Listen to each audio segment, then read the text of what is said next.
Welcome to Between Two Oh my God. I'm Andres. I need coffee so bad. Welcome to Between Two Oh, sure, that takes a colossal decision. Hey, everybody. My name's Andres. I'm Scott.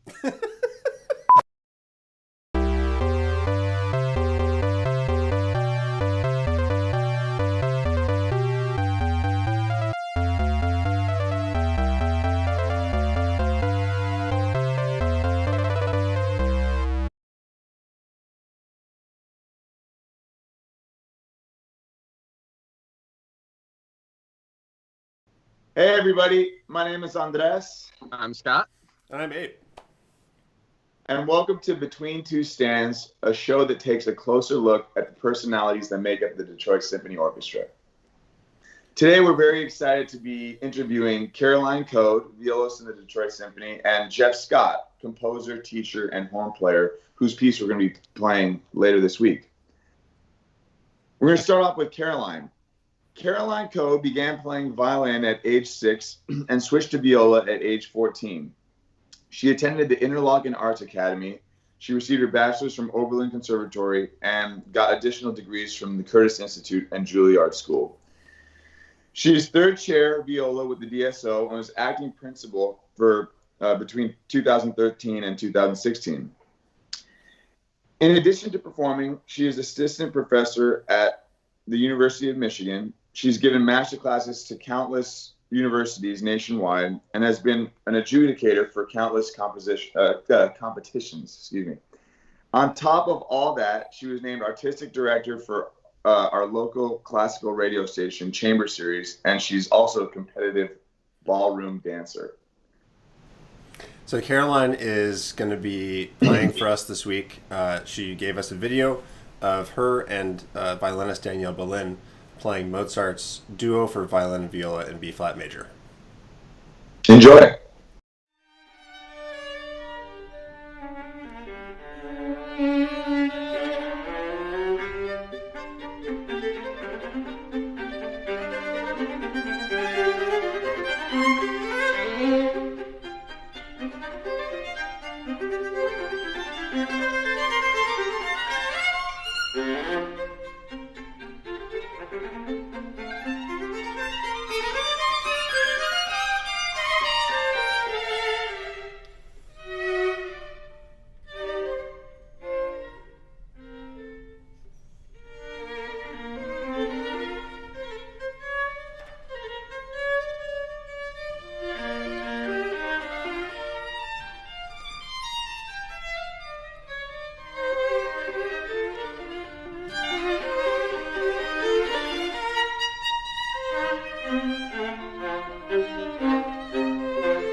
Nice job, Caroline. Bravo. Great, Caroline. Very nice.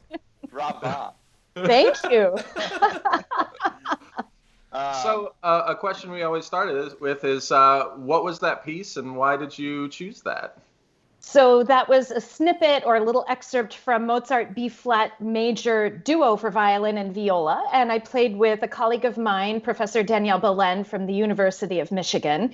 And that was performed on a faculty showcase that was during last year, February, which was promoting the faculty during the audition season. Oh, wow. So was that one of your last performances before the pandemic hit? Yes, it would have been. Yes, Okay. sure. And certainly last chamber music performance. Yes. Wow.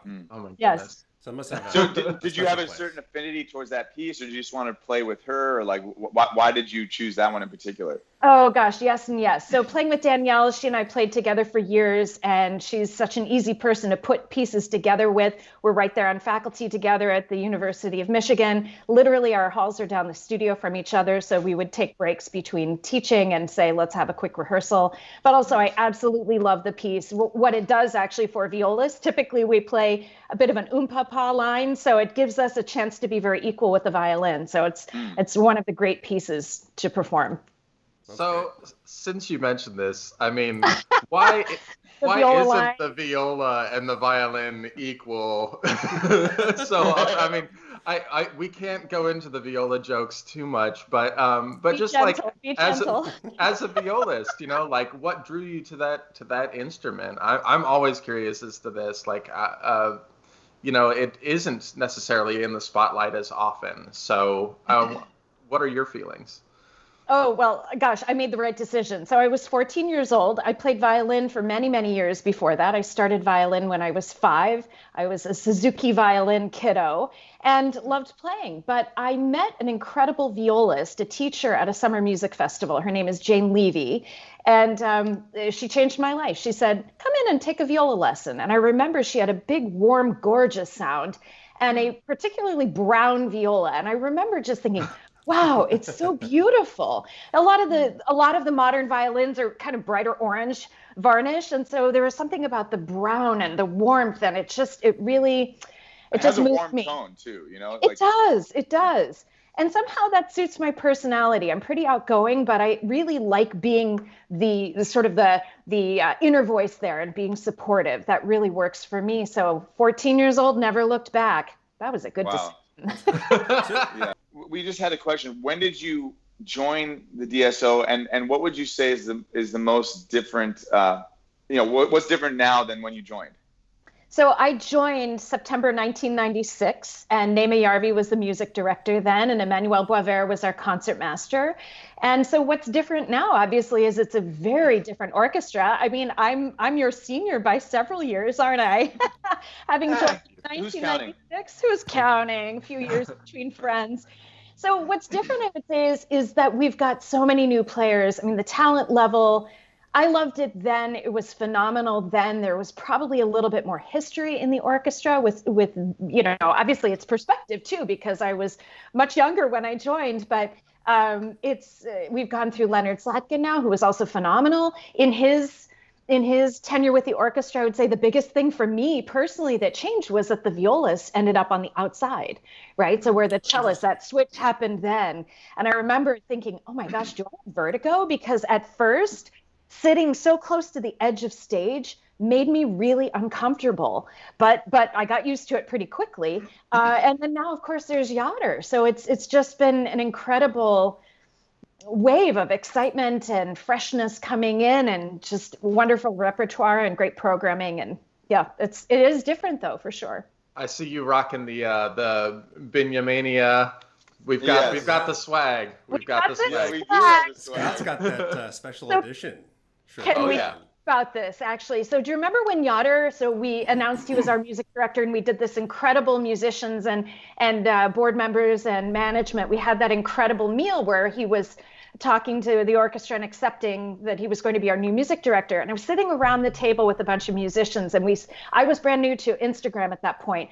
And I said, what would his hashtag be if he had a hashtag? And so we were saying Binyamini Mania.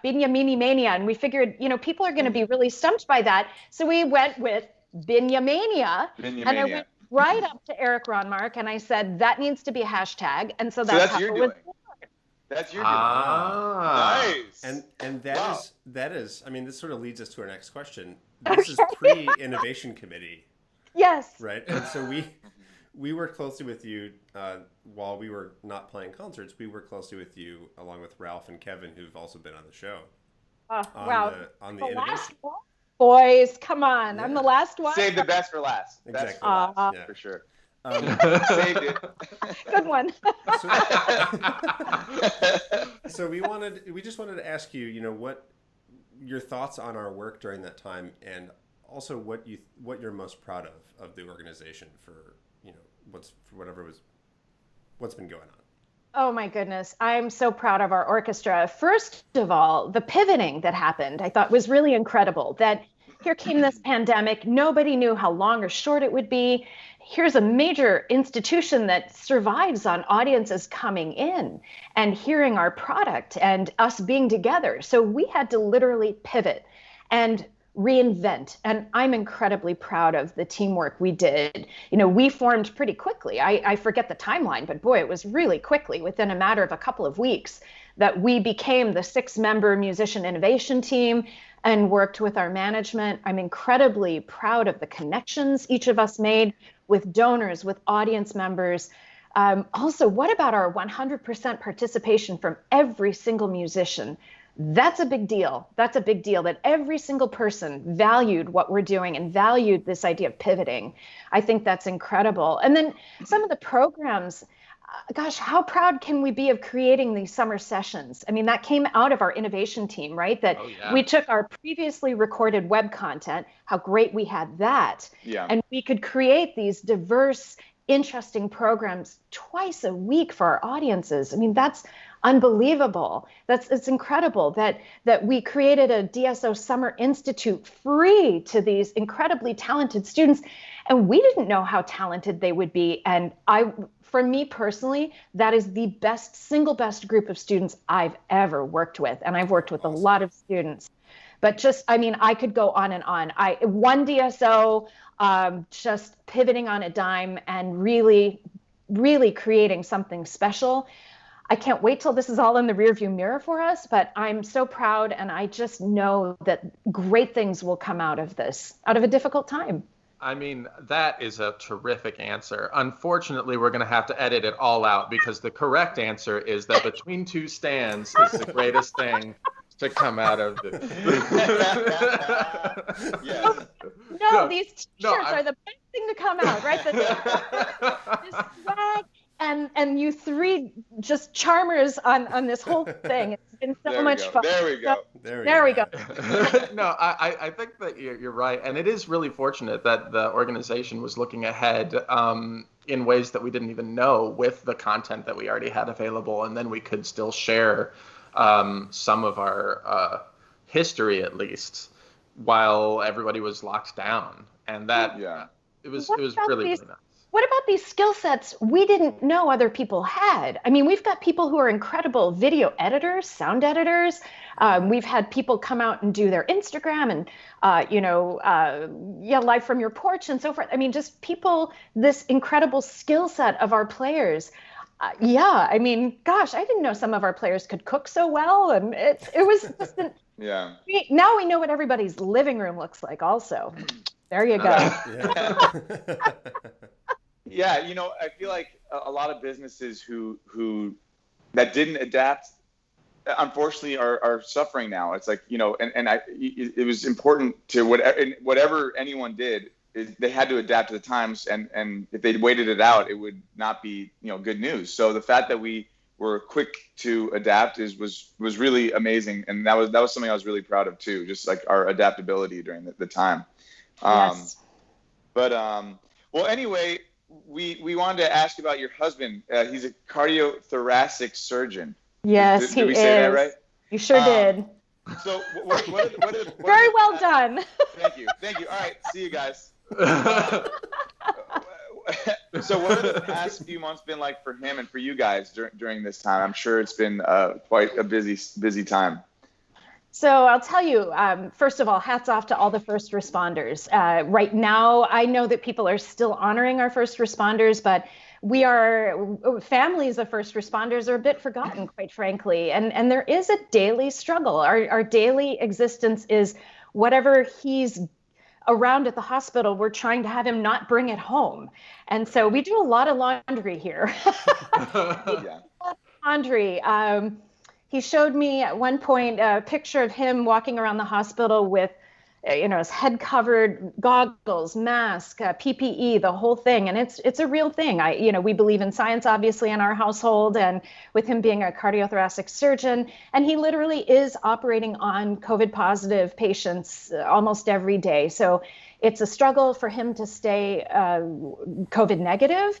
It's a struggle to not bring it into our home, to keep it's really something. I guess as a musician, we've all adapted to wearing masks. Certainly kind of the fun side has been trying to find that comfortable black mask for stage. Not that it's mandated as a black mask on stage, but it sure looks better. But it's been really interesting.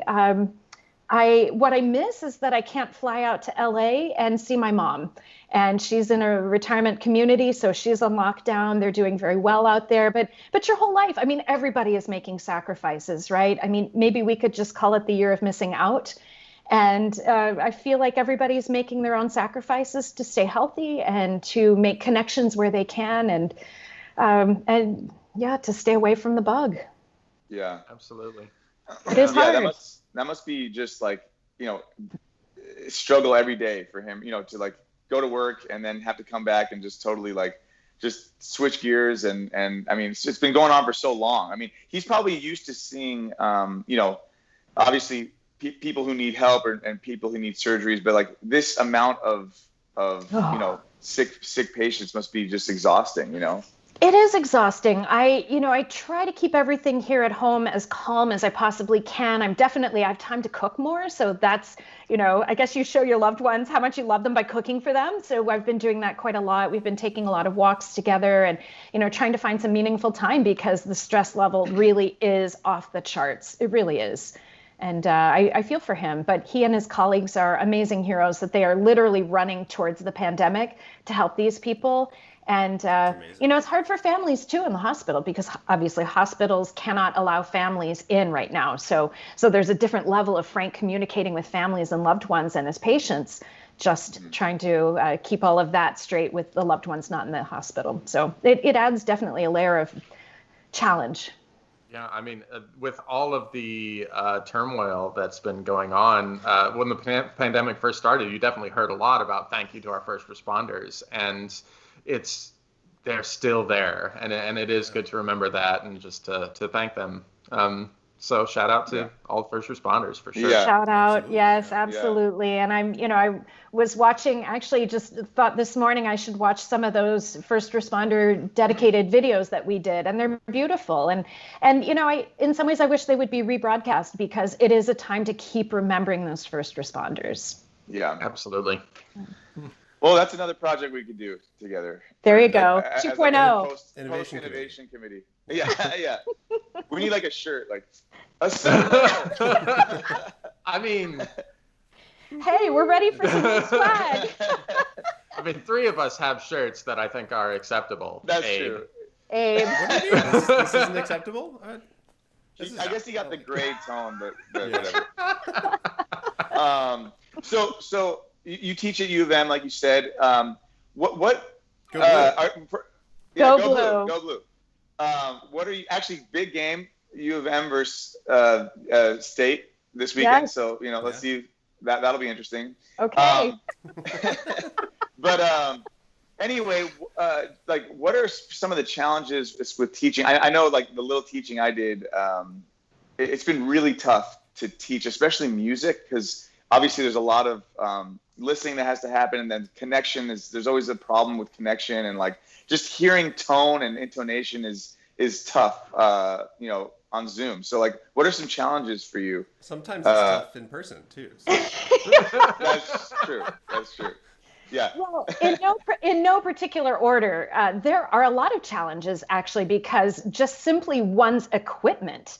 Do you have a computer? So for example, I've upgraded my computer because the old 2012 computer was just processing so slowly and overheating and doing all sorts of things, and getting a microphone and getting the Ethernet cable so my Wi-Fi connection would be stable, and getting, the right, just everything right tech-wise. I have to say, though, the students, it's amazing because their generation is comfortable with the computer. What was challenging was to go to a not in-person format because what we do is so tactile. I mean, we're so used to adjusting a bow arm or suggesting a change of fingering, reading body language, as students come into your studio each week. So I think what Zoom has taught each of us, number one, is a lot of patience, a lot of flexibility, and also reading social IQ, getting a better social IQ, because you really, especially, you've got to read eyebrows, face. You only see sort of torso up. You don't see what's going on below. So you've got to read the Probably language. for the best sometimes. Yeah. Maybe. Yes. maybe for some of those flip-flops in the summer, and so forth. But it's been really interesting. What U of M has done so beautifully is offered the teachers and students the chance to either be in person, socially distanced and masked, or by Zoom. So I made the choice early on that I would be in person, masked and distanced. And it's been amazing. So I've been there live with my students. They're masked, obviously, also. But again, the challenge, 8 feet apart, masked, just reading the signs. But I'm so proud of the resilience, of the flexibility, of the compromise, because it's all compromise. These are performance majors. These are viola performance majors at the University of Michigan, which is a big music school, and they don't have as many performing opportunities. The learning opportunities are different because of chamber music and being distanced in that. Coachings and orchestra, everything is different for them. So they are being so resilient. I feel like in some ways my job is the easy part. They are really being so phenomenal. It's really impressive, the kind of like hunger that you see from these people to learn and to get better day in, day out. What they're willing to do, how much time they're willing to sit and look at a computer screen. I mean, it's really it's a lot, and it's hard enough without it. It's like it's hard enough not having to do that. Like just in person and being on the computer the whole time. It's definitely a struggle. Well, and it's so obvious how important education is to you, particularly. So, like, I commend you for helping out with all of that.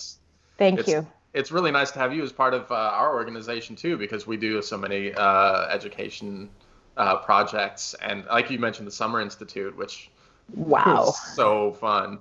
It was fun, and the level of organization and success, and wow, it was a wow. Absolutely. So Caroline, rumor has it that you are a force to be reckoned with on the Pro-Am ballroom dancing circuit. Is that the right description of it? That is the correct description.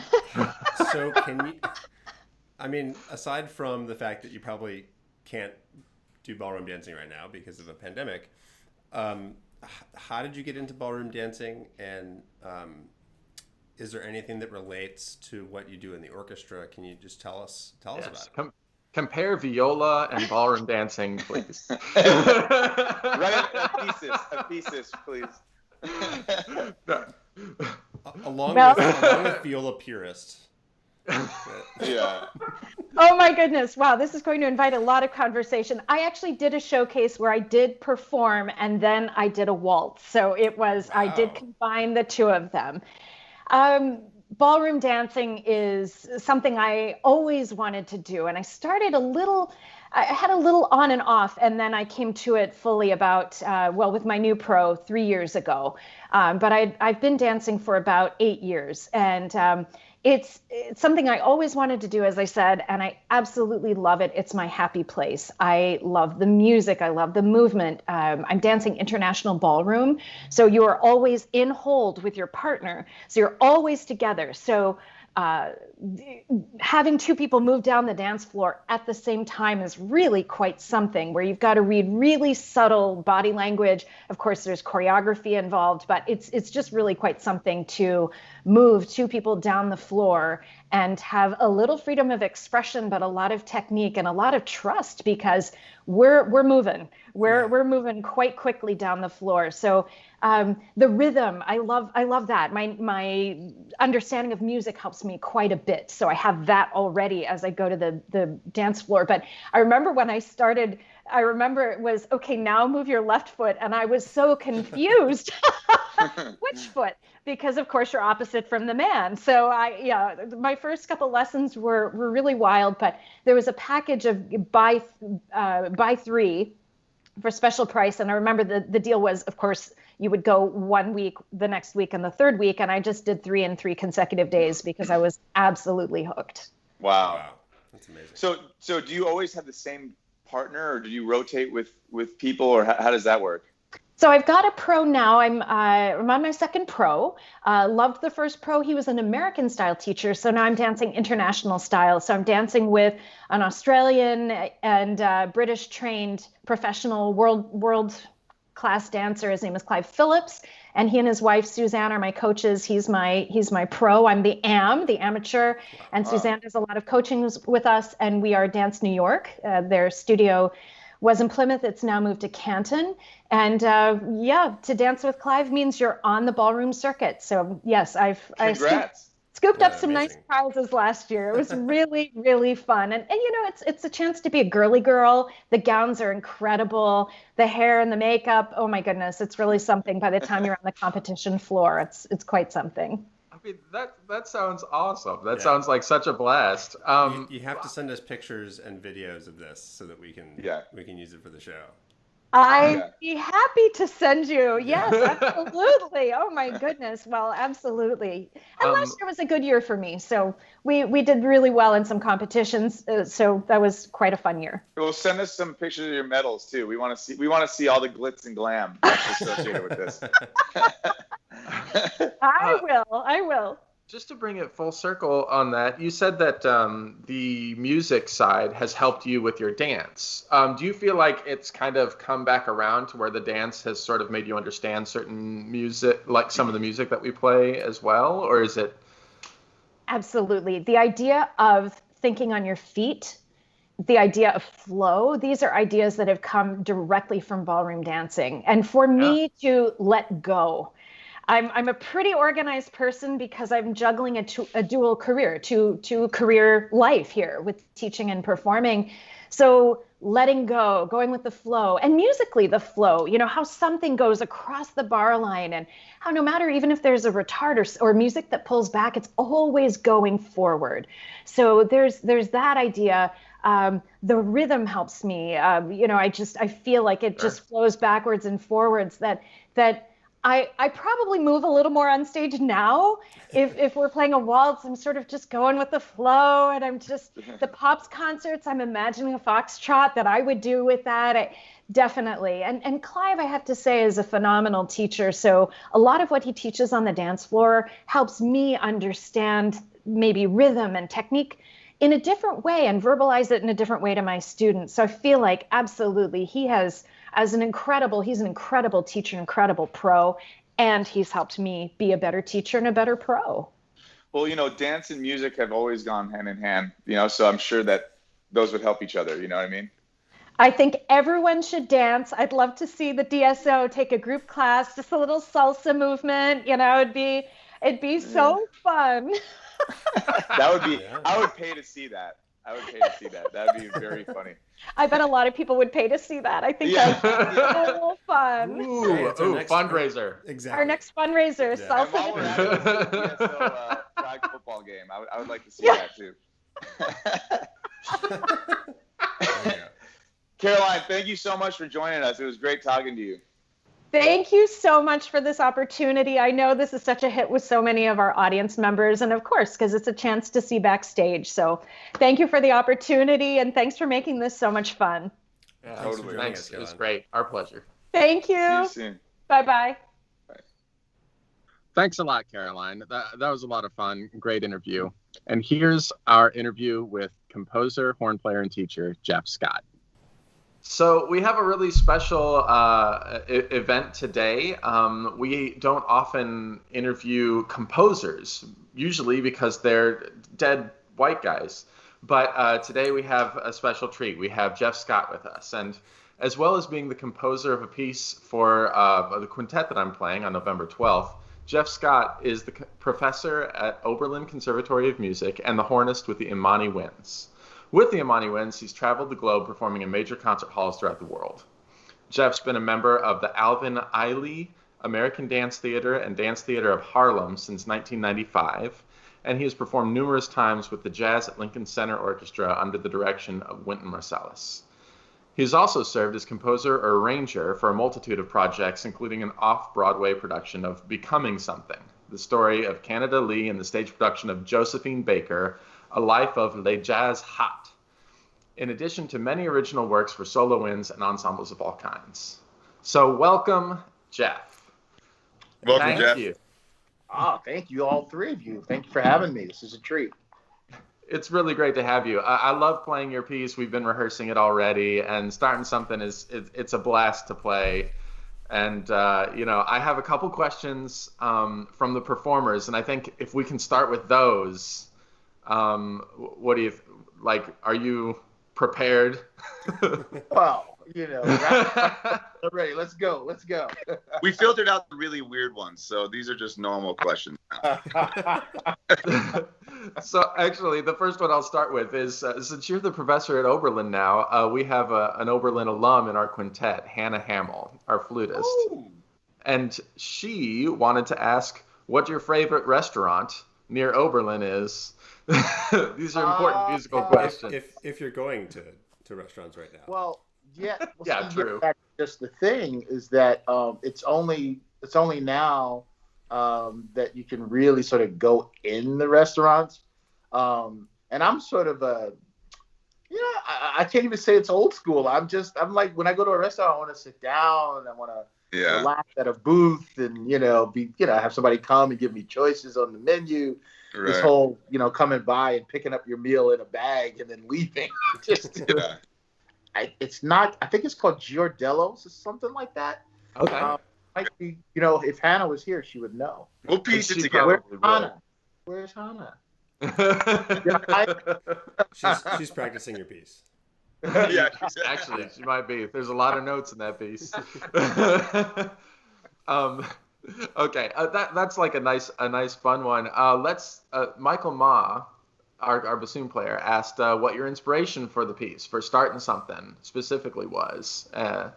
And maybe that's a good question in general. Like, where do you get the ideas to write the music that you write? Your role for us upcoming is more as a composer and less as a horn player. And we can talk about both, but let's start with that. What are your composing inspirations?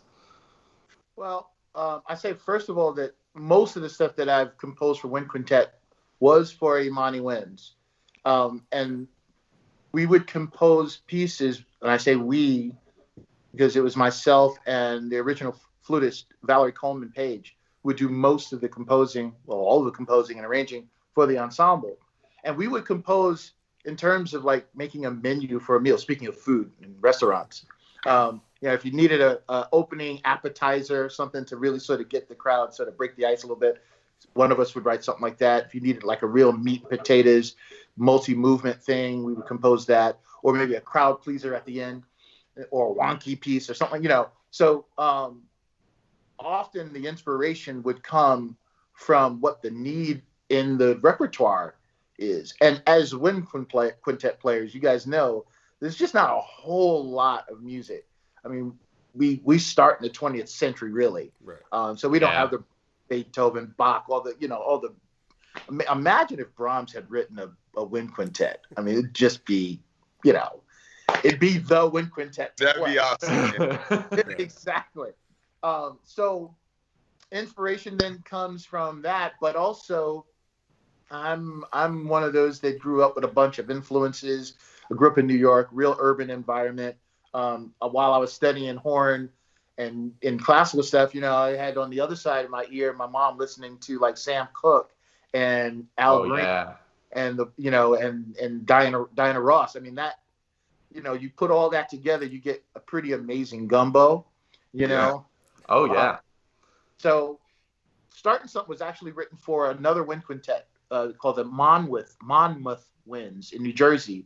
And it was definitely my intention to write a quintet for that group that was completely different from the standard literature. This was just a get-together group. They weren't doing a whole lot of shows, and they wanted to do something different. And I wasn't going to write them like some, I do write sometimes in a contemporary style, but I just thought there's plenty of stuff like that. I'm just going to write them a straight up, 1940s style shuffle piece, awesome. Quad jazz, get the bassoon players swinging, and like let them deal with how to play the swing field, Yeah. I really feel like that's just important because it's part of Americana, that whole. Oh yeah. Yeah. Well, it's nice to include those sounds that like you might not hear in the concert hall. I mean, our concert hall has a history of being a jazz performance place, so it was heard there. But it's kind of just nice to really dig into that. And often I don't know how Abe likes to swing on the cello very often, for example, but like I find the arrangements that we're playing of jazz tunes in an entire full orchestra often feel a little stiff to me, and I don't think it comes across that way to the audience necessarily, but having a smaller group tends to provide more flexibility. Andres, have you noticed that at all? Like, absolutely, and yeah, like you said, it probably doesn't come across that way too much in the audience, but I chalk it up to the fact that we just don't do that a whole lot. It's more, eighth notes are eighth notes, and and that's that. So it is interesting to hear a piece that we played that more jazzy and it could be a little bit more relaxed rhythm per se, or not relaxed rhythm, but just a little more swung, and it just kind of feels like and I mean, we're not that bad, but I'm exaggerating, but I think it's really cool. It's close. It's pretty close. It's interesting. It's interesting you say that, because that was the whole idea. If you guys know the term third stream music, composers like Gunther Schuller, David Amram, they were also horn players, but their whole intent was to write music that was playable by classical musicians, jazz music. And so that's where the whole idea of like line dot came in writing, because they had to figure out a way to communicate the music to classical musicians, and so it's been like a 40 or 50 year process to try to pull the classical community along, but it really has to start like here. And in all honesty, just yesterday I had my horn studio, we had a guest, I don't know if you know the horn player John Clark. I know the name. Yeah, he's come out with some like jazz albums, right? Exactly. Yeah. Oh, cool. I had him as a guest virtually anyway, and he did a whole part of the thing, 1 hour on just the blues, and taught my whole studio how to hear the blues. A couple of my horn kids like actually sold for the first time. Oh, and man. On their faces, they were, whoa, I did it, That's so cool, man. I think that's really important. I wish I had more of that. I don't know about you guys. I wish I had more of that in my, education, and I guess like had that more woven in, because that would have been. It's important. It's all important. It makes you a better musician. You mentioned some inspirations were Diana Ross, Sam Cooke. What about some of your classical inspirations? Who did you pull from there that you really gravitated towards? I mean, in all honesty, for that piece, that was just me picking an idiom, and I didn't really think necessarily about a classical composer, but I often will pull from Ravel. I'm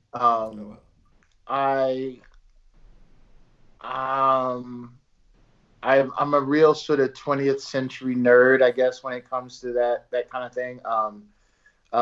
So I'll oh man, believe it or not, Shostakovich. Sure. Great. Yeah, I'll listen. I'll if I really want to.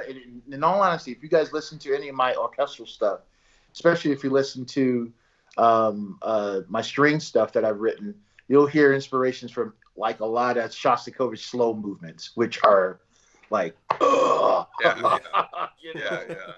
definitely artistry,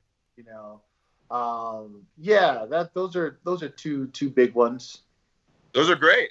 Love those guys. Mm-hmm. So Jeff, while you're thinking about all your pieces, one of the questions from the quintet members, Sarah Lewis, is what is your favorite piece that you've written? I mean, if you're able to pinpoint. Oh, that I've written? Yeah. Oh, wow, that's a tough one. It's like the babies in your family, Oh, everyone has a favorite, right? And it's all us. Never say it out loud. I guess I have a bunch of favorites, but actually has I think been truer to the style of music that I like to write was this double wind quintet that I wrote called Sacred Women. And it's based on 3 goddesses, Isis, the Egyptian goddess Isis, the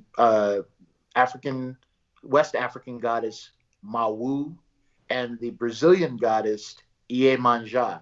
And it allowed me to explore the music and the color of Brazilian music, specifically like the samba, Egyptian music, and then West African tribal music, particularly circle dance music. And so I wrote this piece in 2012. Actually, it was commissioned by, of all places, the University of Utah in Logan. So, kids don't get that. Yeah. And they killed it. They killed it, man. Oh, man. It was, it was for the faculty and their best students, and they hit a home run. And it's been played a lot. In fact, they just played it here, just now. And it's it allows the students to really dig into other cultures, other styles, other rhythms. And I think that's my favorite piece for that reason. Sometimes in my greatest performances or my favorite performances or pieces I played, it's not necessarily only the piece. It's the experience. It's, where it was played. It was who I was playing with. And, it's all those factors add up. I don't know how you guys feel about that, but yeah, so I can definitely understand how, like, getting into those cultures and maybe the process of writing it is sticking with you, Yeah, I mean it was the first, in all honesty, the first big commission that I ever got where I really felt like the actual fee matched the amount of work that I put in, because it took me about 4 months to write the piece. It's a 30-minute piece, Wow. 3 movements. So, Did you get to go to those places? Brazil, yes. And that was the inspiration, like actually literally being I was a tourist, but I was part of one of the tourist invitations to watch the religious ceremony of the people that practice candomblé. And you just can't even believe, we don't even have enough time for me to go in. But it just blew me away. The spiritualness of it, the music, the energy of the people, and then like just this literally thousands of people coming to the edge of a beachfront, all dressed in white, throwing flowers to the water in celebration of this goddess, and like that's what they do, and then they dance and celebrate. I'm like, I'm from Brooklyn, New York. This is ridiculous, Yeah. So deep history over there. Oh, we only know like that much. I know samba, bossa nova, and then I went there and it just was like, oh wait, there's a whole history. There's hundreds and hundreds of years of history. So yeah. Wow, that's amazing. That sounds like a party. It is a party, my man. It is a party. Have you ever played a piece as a horn player and thought, what was this composer thinking? Like, I would never do this. And then maybe like later you were like, oh, this is what they were thinking. Yes. You guys would know, the first time I had to perform the John Harbison Wind Quintet. Oh, yeah. Great piece, but hard. Great. And I'm thinking, why would anybody start a piece with the French horn on that note? Like, do you really want success? Like, do you or you want to freak out the horn player like before the concert, And then, it just, the piece really grew on me. It's literally one of my favorite wind quintets, like, of all time. And also, I have in my wind quintet, like, the most kick-butt bassoon player in Monica Ellen. And she just, like, nails the you-know-what out of that note. And so I feel like I can play it like a real horn player. Oh, yeah. Well, that's one of the things about the wind quintet is so often everybody's like, can we just make it softer? And I'm like, Do we have to? Like, we're all solo wind musicians. Yeah. You know, we can really belt it out. We can make some noise here. And but as the one brass player in that ensemble, it's often like, how soft can you play forever? Right. And that's the last thing you need, So right? true. It's so true. Exactly. But that piece really signifies, I think, stretching the capabilities of each individual, really. I mean, it's a rocking piece for everybody. But also you get a feeling of gratification at the end because it actually ends up sounding great, like it's a great piece of music. And I think that's the ingredients of new music that we have to have is like, I don't mind being pushed, stretched, and asked to do something difficult if at the end, like everybody feels like we just, created a great performance of good music, Absolutely. So I'm in that category of, percussion is technically the oldest instrument, but in terms of our setting, like the music isn't really, it's pretty new, so there have been so many times where like you put in a lot of work in a piece and then afterwards you're like, I don't think that was worth it. And so, like, I agree. Like, it's great to put in time, and especially, you get a new piece and it's daunting or whatever. But as long as afterwards you're like, yeah, that was worth it. That's a great feeling. And it makes it feel worth it. But I had a question. So, you're playing and you're composing. Do you notice that you have to switch back and forth between those minds and those settings, or do you kind of approach playing and you approach composing with both those experiences and perspectives? Well, it's funny you say that because now I just consider myself a composer that teaches horn. I haven't played a concert in months. Oh, yeah. Yeah, that makes sense. Well, that was all of us for a while, too, there. At the moment, yeah, and I've often told my students I'm kind of envious because they're even though there's the concerts they're doing are socially distant and they don't have an audience, they're still performing, and it's like, and all the faculty are feeling this. We're just not having that opportunity, and it just feels weird to not be playing my horn. Like I used to play every day I played, and if I wasn't rehearsing for 3 or 4 hours, I was playing a concert. So I've kind of put a lot of my energy in composing and certainly into teaching the studio. Yeah. Hopefully that will, we'll find a way to sort of balance that out. But right now, that's where I am. Gotcha.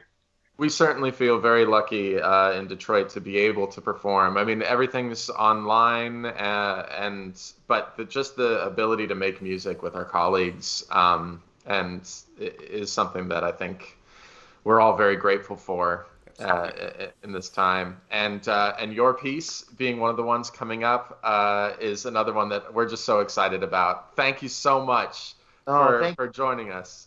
Thank you for performing it, and thank you for having me for this interview. It's a real honor, really is. It's a pleasure talking to you, getting to know you. Likewise. Come to Detroit. We'll show you around. Yes, sir. Thank you so much, Jeff. Thank you. Yeah, so you guys got really good beer there, that's for sure. That's true. That's very true. We'll go on a nice tour. Oh, yeah. Yeah. All right, Okay, take care, Jeff. Jeff. Have a good one. Thank you. Thank you.